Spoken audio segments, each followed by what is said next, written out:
Hey guys, what's going on? Starting today, I'll be sharing my solo trip to Europe last summer. Yeah, remember that time when we could still go outside and travel? Yep, distant memories, isn't it? Last May, I visited 12 cities for the very first time and was blown away by their rich culture and breathtaking architecture. If you know me, you know that I'm a huge tennis fan. So I jumped on the opportunity to watch players like Roger Federer and Rafael Nadal play on clay. In person! It was the most exhilarating experience ever. And the food! Oh my gosh! I love my mom's cooking, but the food in Italy was like no other. Since I was traveling alone, I made the conscious decision to immerse myself in this experience and meet as many travelers and locals as I can. So I stayed in Airbnbs and hostels, went on walking tours, got myself lost in the architectural ruins. From doing that, I met some wonderful people who I still keep in touch today. Looking at it now, I'm so grateful to have had this experience, and I want to share it in a way that's both reminiscent of my fond memories, but also helpful to you, or anyone who wants to make that trip in the future. For each episode, I will show you what I filmed while traveling, the routes that I took, and the reflections after I returned. Things I should have packed, reservations I should have made, things I could have done differently, and the tools that helped me make this trip a delight. I truly hope this series will give you a glimpse into what Europe was like when everything was normal. And please don't make the same mistakes that I did, so you can have an even better trip. Fingers crossed that we'll get through COVID-19 very soon and start exploring again. Enjoy, and I'll see you at the end of the video.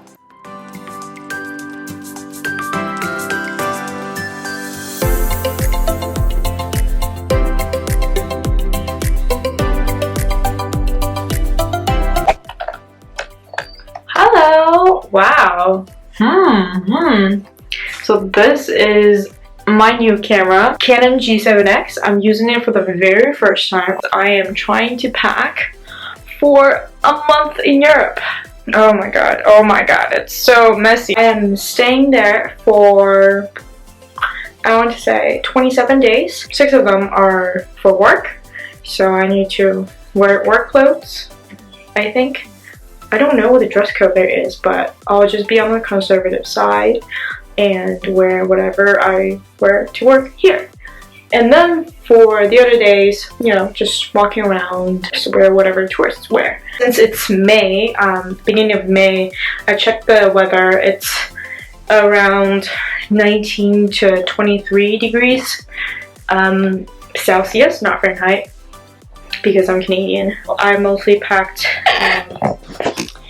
short sleeves, so I do have a couple long sleeves and long pants for work. Long sleeve, long sleeve, long sleeve, long sleeve, short sleeve, short sleeve, short sleeve dress, and long skirt, short, long pants, skirt, skirt.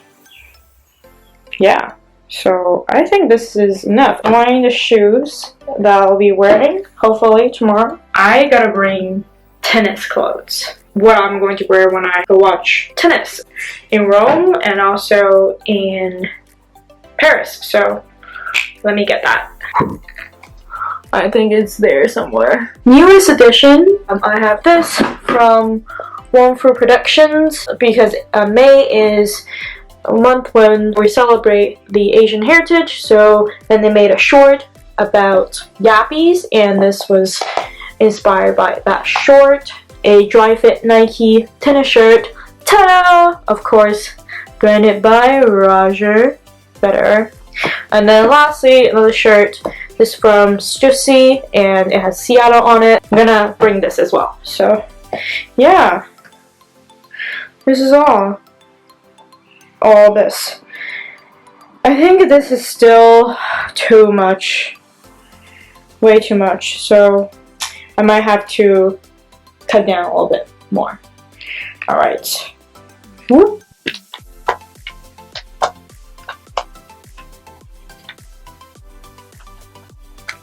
So what I do is I roll this, I just roll out the dress and I use an elastic to wrap it around so that it keeps its shape. And I'm planning to put all the long dresses or one pieces together, and tops and skirts or pants in a different packing cube. So yeah, that's my plan.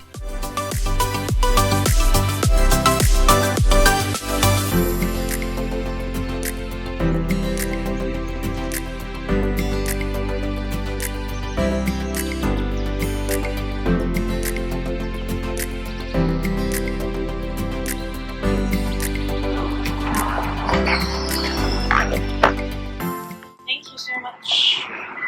Got your passport and everything? Yes. Thank you. Alright, this is my bag. Oh, let's go. Oh my god. Oh, why is it so zoomed in? Zoom out, zoom out, zoom out. It's been a while since I last came to SeaTac, but always good to be back. So I need to check in for some reason because they need to check my airport, my document stuff. So I'll be doing that. Hopefully there's nothing wrong with it.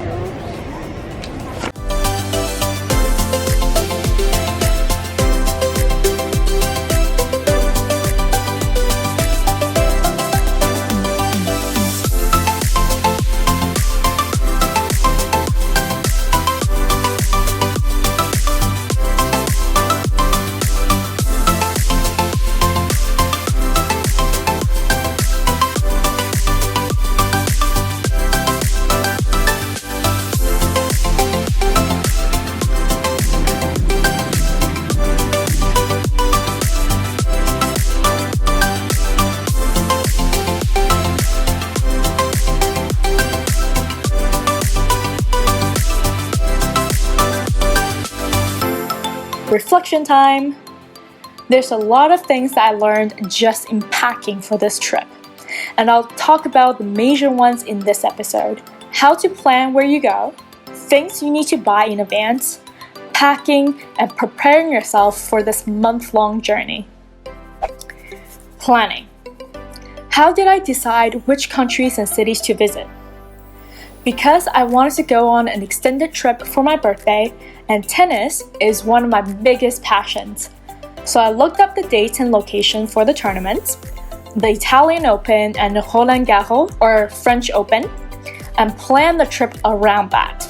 There were also some cities that I've been dreaming to visit since I was a little kid, like Prague and Barcelona. So I made sure to schedule several days in those cities, and it still wasn't enough.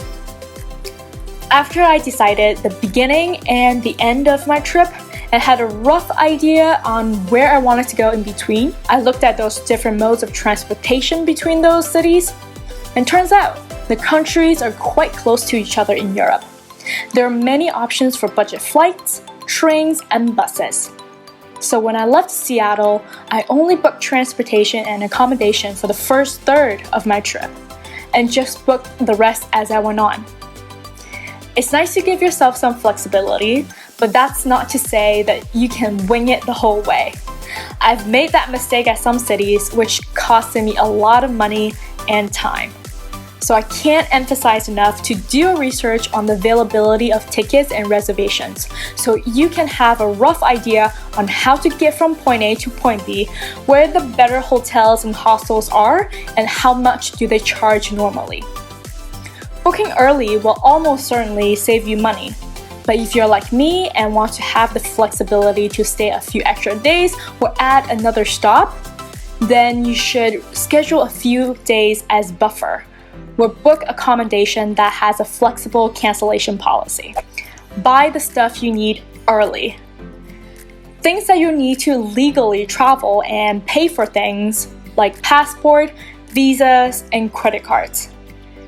Make sure they're in good shape and are not expired or will expire during your trip. If you're using this trip to rack up points, make sure you apply those cards early. If you can, get 1 or 2 cards that have 0 foreign transaction fees. Even better, get a card that has 0 ATM fees.